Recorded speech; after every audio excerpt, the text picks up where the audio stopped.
ఎడారిలో సెలయేర్లు మే 26.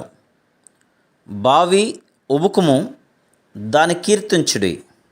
సంఖ్యాకాండము 21వ అధ్యాయము 17వ వచనం. ఇది చాలా వింతైన పాట.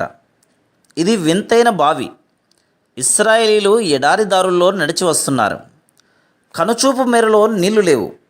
దాహంతో నోరెండిపోతుంది. అప్పుడు దేవుడు మోషేతో ఇలా చెప్పాడు, ప్రజలను సమకూర్చు, నేను వాళ్ళకి నిలిస్తాను. ఇసుక తిన్నెల మీద చుట్టూ నిలబడ్డారు జనమంతా. తమ కర్రలతో మలమల మాడిపోతున్న ఇసుకలో లోతుగా తవ్వారు. తవ్వుతూ పాట పాడారు, బావి ఉబుకుము దానిని కీర్తించుడి. చూస్తుండగానే బుడబుడమని శబ్దంతో నీళ్లు పైకి ఉబికి ఆ గుంటను నింపి పొర్లి పారినాయి. వాళ్ళు ఎడారిలో నేలను త్రవ్వారు. అలా త్రవ్వుతూ భూగర్భంలో పరుగులెడుతున్న ప్రవాహం వరకు వెళ్ళారు. ఎంతో కాలంగా కంటికి కనిపించని ప్రవాహాలను చేరుకున్నారు. ఇది ఎంత మనోహరమైన దృశ్యం!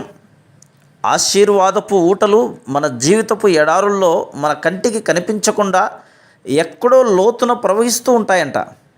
మనం విశ్వాసంతోనూ స్తుతి కీర్తనలతోనూ త్రవ్వుతూ వెళ్ళగలిగితే ఎండిన ఎడారుల్లో కూడా మన అవసరాలకేమీ లోటు ఉండదు.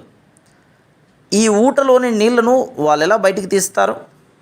స్తుతి పాటల ద్వారా తమ విశ్వాస గీతాలు ఆ ఇసుకపై పాడారు. వాగ్దానాలనే దుడ్డుకర్రలతో ఆ బావిని త్రవ్వారు.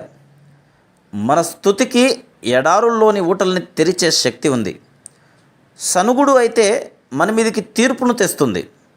ఒక్కోసారి ప్రార్థన కూడా ఆశీర్వాదాల ఊటల్ని విప్పే శక్తిని కోల్పోతుంది. స్తుతి తప్ప దేవుణ్ణి సంతోషపెట్టేది మరొకటి లేదు. కృతజ్ఞతలు చెప్పగలగడమే అన్నిటికంటే కఠినమైన విశ్వాస పరీక్ష. నువ్వు చాలినంతగా దేవుణ్ణి స్తుతిస్తూ ఉన్నావా? అసంఖ్యాకంగా నీపై కురుస్తున్న కంటికి కనిపించే ఆశీర్వాదాలకై దేవునికి కృతజ్ఞతలు చెబుతున్నావా?